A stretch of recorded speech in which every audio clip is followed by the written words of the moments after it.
बिस्मिल्लाहिर्रहमानिर्रहीम। अस्सलाम वालेकुम।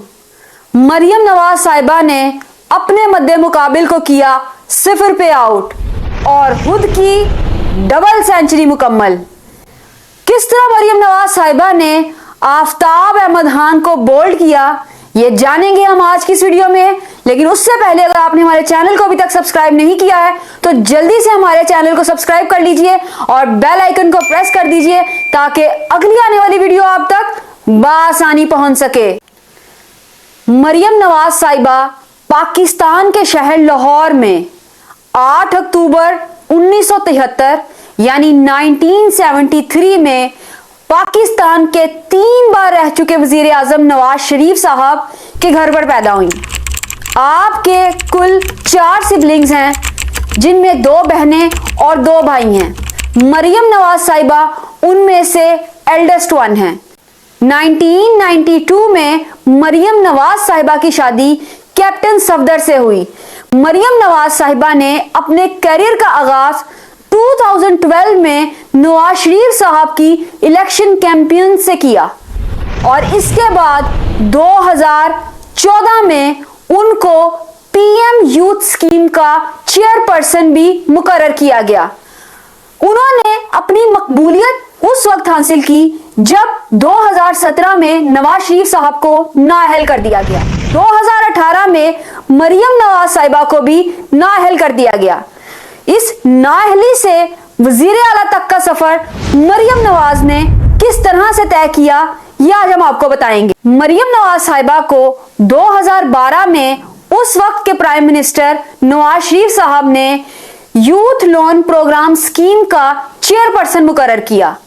लेकिन कुछ ही वक्त के बाद मरियम नवाज साहिबा ने उस ओहदे से इस्तीफा दे दिया क्योंकि उनकी पोस्टिंग को कंट्रोवर्शियल बना दिया गया। इसी तरह 2017 में जब नवाज शरीफ साहब नाअहल हुए तो उसके साथ साथ मरियम नवाज पर भी करप्शन के केसेस चले और उनको भी 2018 में नाअहल करार दे दिया गया। लेकिन इसके बावजूद इस वक्त वो पंजाब की पहली खातून वजीर आला बन चुकी हैं। इससे कबल पाकिस्तान वो पहला मुस्लिम अक्सरियत वाला मुल्क बना जिसमें खातून वजीर आजम 1988 में बेनजीर साहिबा को बनाया गया और इस वक्त मरियम नवाज साहिबा ने फिर से खातून वजीर आला बनकर उस फहरिस्त को जारी रखा है। लेकिन इन दोनों में कॉमन ये है कि बेनजीर साहिबा एक पीपल पार्टी से बिलोंग करती थी जो कि उस वक्त की मशहूर जमात थी और मरियम नवाज साहिबा जो कि पीएमएलएन से बिलोंग करती हैं वो इस वक्त की पाकिस्तान की मशहूर जमात है। तो दोनों ही खवातीन एक ऐसी सियासी जमात से बिलोंग करती थी जिन्हें अगर पॉलिटिकल डायनेस्टी से जोड़ा जाए तो ये कहना गलत नहीं होगा। इन सारी रुकावटों को अबूर करने के बाद 28 फरवरी वाले दिन पंजाब असेंबली का इजलास शुरू हुआ। यह इजलास मामूल के मुताबिक पाकिस्तानी वक्त पर 11 बजे होना था, लेकिन आधे घंटे की ताखीर से इस इजलास का आगाज किया गया। पंजाब असेंबली के स्पीकर मोहम्मद अहमद खान ने बेल्स बजवाई ताकि तमाम एमपीए पंजाब असेंबली में इकट्ठे हो जाएं ताकि वजीर आला का इंतखाब किया जा सके। पीटीआई बैक्ड सुन्नी इत्तेहाद कौंसिल की जानिब से वजीर आला के नॉमिनी राना आफ्ताब साहब थे। राना आफ्ताब साहब ने स्पीकर से बोलने की इजाजत मांगी तो स्पीकर ने कतन मना कर दिया। उनके मना करने के बाद सुन्नी इत्तेहाद कौंसिल के 96 एमपीएस ने स्पीकर के इनकार पर पंजाब असेंबली का बायकाट किया। उन एमपीएस को मनाकर वापस असेंबली में लाया गया तो राना आफ्ताब साहब ने फिर से वही डिमांड की और इस बार फिर से स्पीकर ने उनकी इस डिमांड को डिक्लाइन कर दिया और सुन्नी इत्तेहाद कौंसिल के 96 एमपीज ने एक बार फिर से इस इजलास का बायकॉट किया। लेकिन इस बार स्पीकर ने उन्हें बुलवाने की बजाय यह फैसला किया कि अब यह इजलास उनके बगैर ही जारी रखा जाएगा।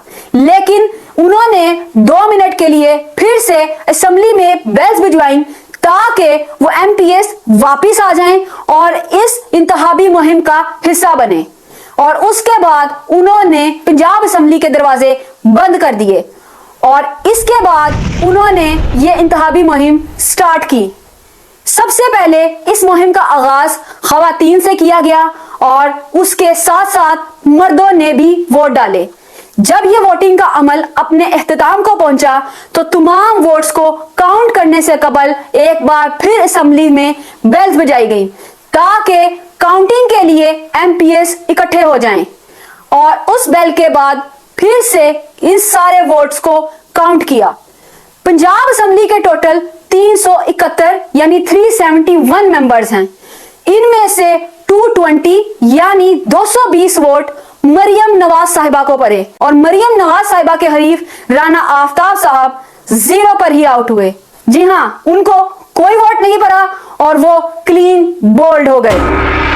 مریم نواز صاحبہ کی تقریب حلف برداری گورنر ہاؤس میں ہوئی، لیکن روایت کو توڑتے ہوئے اوتھ ٹیکنگ سیریمنی دربار ہال کی بجائے گیبیٹوریل مینشن میں ہوئی۔ مریم نواز صاحبہ سے حلف پنجاب کے گورنر بلیغ الرحمان صاحب نے لیا، اور ان کے ہمراہ ان کے والد نواز شریف اور ان کے چچا شہباز شریف بھی تشریف فرما تھے۔ 50 سالہ مریم نواز صاحبہ جو کہ پنجاب کی 30ویں اور پہلی خاتون وزیر اعلیٰ بنی ہیں، انہوں نے اپنی میڈین سپیچ میں 5 سالہ منشور کا اعلان کیا ہے، اور ان کے منشور میں جو سب سے پہلا پوائنٹ ہے وہ ہے پنجاب کو اکانومک ہب بنانا۔ چھوٹے بزنس مین ہیں، بڑے بزنس مین ہیں، درمیانے سائز کے ان کے بزنسز ہیں۔ میرا ویژن ہے کہ پنجاب کو ہم ایک جو اکنامک ہب، بزنس کا ہب بنائیں اور اس قسم کی سہولیات ان کو دیں جو پہلے شاید کبھی نہیں ملی، یعنی معاشی طور پر پنجاب کو مضبوط بنانا۔ دوسرا، پنجاب کو ایسا انوائرمنٹ پرووائڈ کرنا جہاں پر بزنس گرو کرے، انڈسٹریز ڈیولپ ہو۔ تیسرا، پورے پنجاب کے گورنمنٹ ہاسپٹلز میں فری میڈیسنز کو پرووائڈ کرنا۔ اور چوتھا، ایئر ایمبولینس لانچ کرنا۔ ان کے حساب سے یہ کام 12 ہفتوں میں شروع کر دیا جائے گا، کیونکہ پہاڑوں میں رہنے والے لوگوں کو اتنی زیادہ مشکلات کا سامنا ہوتا ہے کہ وہ ان پہاڑی رستوں کی وجہ سے وقت پر ہاسپٹل نہیں پہنچ سکتے، تو ایئر ایمبولینس کے تھرو انہیں وقت پر ہاسپٹل پہنچایا جائے گا اور ابتدائی طبی امداد دی جا سکے گی۔ انہوں نے اس کے ساتھ ساتھ اسٹیٹ آف آرٹ ہاسپٹل بنانے کا بھی اعلان کیا۔ اسٹیٹ آف آرٹ ہاسپٹل ایسا ہاسپٹل ہوتا ہے جس میں تمام طرح کی سہولیات موجود ہوتی ہیں۔ انہوں نے پنجاب کے ہر شہر میں ایک اسٹیٹ آف آرٹ ہاسپٹل بنانے کا وعدہ کیا ہے۔ 5ویں نمبر پر جس چیز پر خاص طور پر زور دیا گیا ہے وہ خواتین کا تحفظ ہے، اور اس مقصد کے لیے پنجاب میں وومن ہیلپ لائن بھی بنائی جائے گی۔ خواتین کو ورک پلیس پر پراپر فیسلٹیز پرووائڈ کی جائیں گی، ان کے لیے سیپریٹ واش رومز ہوں گے اور ڈے کیئر رومز بھی تیار کیے جائیں گے۔ اس کے ہی ساتھ ساتھ خواتین کو ہراس کرنے والا ان کے لیے ناقابل برداشت ہوگا۔ مریم نواز صاحبہ کا کہنا تھا کہ کسی بھی عورت کو ہراس کرنا ان کی ریڈ لائن ہوگی۔ پنجاب کو وائی فائی فری بنانا ان کے منشور میں شامل ہے، یعنی کہ اب آپ اور ہم مفت میں وائی فائی چلا سکیں گے اگر یہ پروجیکٹ مریم نواز صاحبہ پنجاب میں لانچ کرنے میں کامیاب ہوئی۔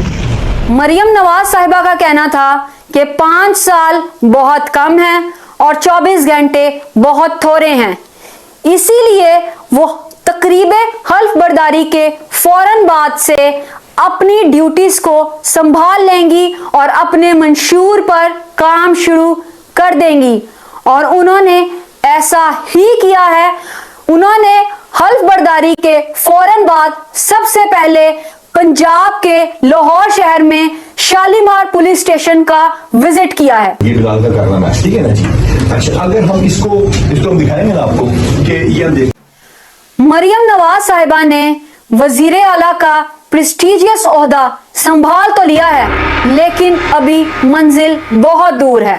انہیں بہت سے سنگین چیلنجز کا سامنا کرنا ہوگا، جس میں سب سے پہلا PMLN की पॉपुलैरिटी को रीगेन करना, जो कि पिछले कुछ सालों में डाउनफॉल का शिकार है।